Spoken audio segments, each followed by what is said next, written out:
kabar? Kembali lagi ke channel Bimple Chief bersama Miss Tisya yang akan menjelaskan materi mengenai aturan tata nama dalam senyawa hidrokarbon. Nah, untuk part pendahuluan bisa kalian cek pada video yang sebelumnya ya.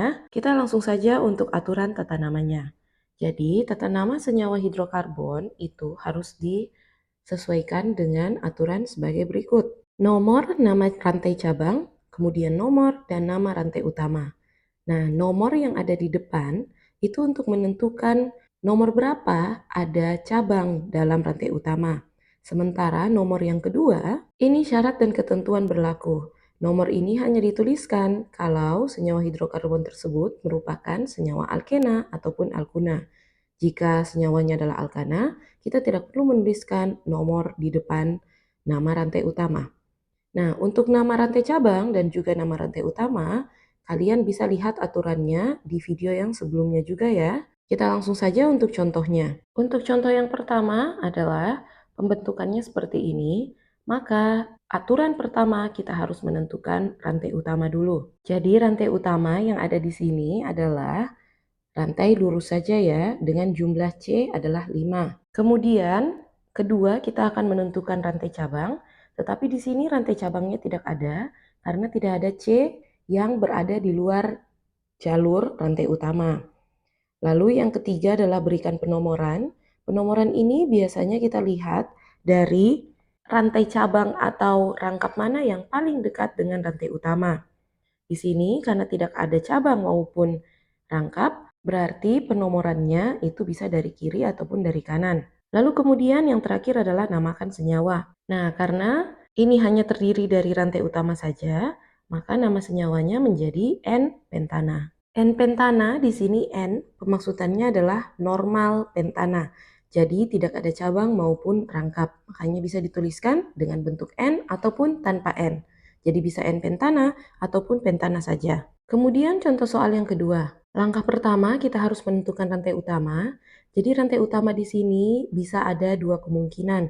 Kemungkinan pertama adalah yang seperti ini, lalu kemungkinan kedua adalah yang seperti ini. Jadi dua kemungkinan itu sama-sama benar. Terserah yang mana yang kalian mau pilih. Nah, jika kita ambil kemungkinannya adalah yang seperti ini, maka salah satu cabang CH3 ini akan menjadi suatu rantai cabang. Rantai cabangnya kita akan berikan dengan kode berwarna lain ya. Nah, selanjutnya adalah memberikan penomoran. Penomoran ini bisa dimulai dari cabang mana yang paling dekat. Jika kita mulai dari sebelah kiri, maka dia akan menjadi pada nomor 4, ada rantai cabang CH3. Sementara jika kita mulai dari sebelah kanan, maka rantai CH3-nya ini berada pada nomor 2. Jadi lebih dekat pada nomor 2 ya. Berarti penomoran dari sebelah kanan. Lalu kemudian kita akan berikan penamaan senyawa. Jadi namanya akan kita mulai dari nama rantai cabang dulu. Cabang CH3 adalah metil. Berarti pada nomor 2 ada metil. Jadi kita akan tuliskan 2 metil. Rantai utamanya karena tidak ada rangkap dan jumlah rantai utamanya adalah 5. Berarti namanya adalah pentana. Jadi untuk senyawa ini adalah 2 metil pentana. Kemudian, contoh soal yang ketiga. Nah, yang pertama kita harus tentukan dulu mana yang merupakan rantai utama. Berarti rantai utamanya ini bisa dua kemungkinan juga ya. Kemungkinan yang pertama adalah yang seperti ini. Lalu kemungkinan yang kedua adalah yang seperti ini. Nah, kita ambil saja salah satunya ya. Rantai utama itu kan yang mana rantai cabang yang harus ada rangkapnya, tapi di sini tidak ada rangkap, atau yang paling banyak jumlah karbon di dalam satu jalur lurusnya. Selain dari itu merupakan rantai cabang. Berarti di sini ada dua rantai cabang CH3. Nah, yang selanjutnya adalah penomoran. Di sini lebih dekat penomoran dari sebelah kiri dan jumlah rantai utamanya adalah 5. Berarti kita akan namakan karena ada dua rantai cabang metil, yaitu pada nomor 2 dan nomor 3 ada metil, maka kita akan tuliskan 2,3, tapi di depan metil kita akan tambahkan awalan di metil. Kemudian selanjutnya adalah rantai panjangnya 5, berarti namanya adalah pentana. Penamaan di sini menunjukkan bahwa ada dua cabang yang sama. yaitu cabang metil pada nomor 2 dan 3. Jadi jika ada 3 cabang yang sama, berarti kita akan namakan trimetil, tetrametil, dan selanjutnya dan selanjutnya. Nah, bagaimana jika ada cabang dengan jenis yang lain? Nah, jika terdapat soal seperti ini, maka kemungkinan rantai utamanya adalah dua kemungkinan. Yang pertama yaitu seperti ini, kemudian yang kedua yaitu seperti ini. Yang kita ambil sebisa mungkin jika bisa ada yang rantai lurus, kita ambil rantai lurus ya. Sisanya adalah rantai cabang. Jadi ada dua rantai cabang di sini, yaitu seperti ini, dan juga yang seperti ini. Selanjutnya untuk penomoran kita akan mulai dari sebelah kiri ya, karena lebih dekat dengan rantai cabang. Nah, untuk namanya, kita akan mulai dulu dari alfabet yang lebih duluan.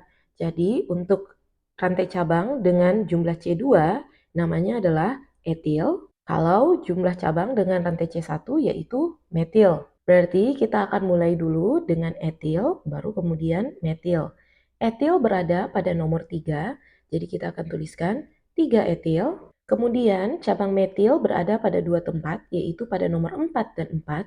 Artinya kita akan tuliskan 2 kali juga ya, berarti 4,4. Tapi di sini karena ada 2 cabang metil, berarti kita akan namakan dimetil. Kemudian rantai utamanya adalah 7, berarti heptana. Jadi di sini alfabet E akan lebih duluan daripada alfabet M. Dan di sini bukan D ya yang dilihat alfabetnya, tetapi alfabet M. Contoh soal yang berikutnya. Nah, jika terdapat contoh soal seperti ini, di sini ada rangkap, dan ini merupakan rangkap 2, berarti nanti termasuk alkena. Alkena artinya pada akhir nama rantai utama itu akan berakhiran ena. Nah, selanjutnya kita akan tentukan dulu mana yang merupakan rantai utama. Rantai utamanya adalah seperti ini.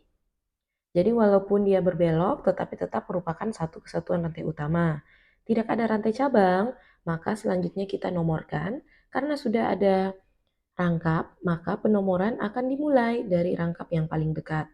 Tetapi di sini, mau dari sebelah kiri maupun sebelah kanan, jumlahnya akan tetap sama. Rangkapnya berada pada nomor 3 dan 4. Jadi, namanya akan menjadi 3 heksena. 3 berarti pada nomor 3 ada rangkap 2, dan heksena, ena ini menunjukkan rangkap 2-nya. Nah, contoh soal yang berikutnya. Nah, yang berikutnya di sini sudah ada rangkap dan juga ada cabang.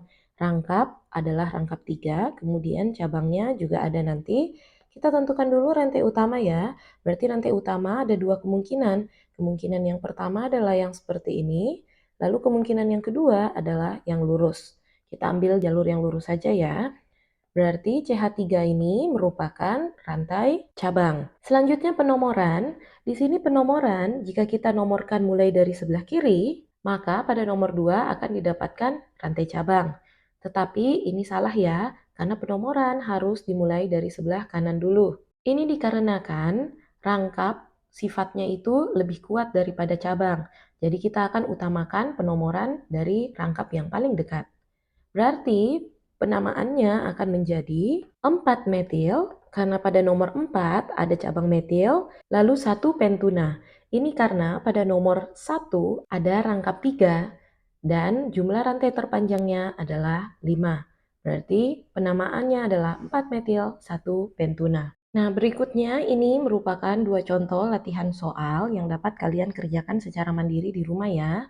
Untuk jawabannya kita bisa bahas pada pembahasan di les atau kalian boleh juga tuliskan di kolom komentar. Nah, sekian penjelasan materi untuk tata nama senyawa hidrokarbon. Jangan lupa untuk like video ini dan juga subscribe channel Bimbel Chief ya. Sampai jumpa di video berikutnya.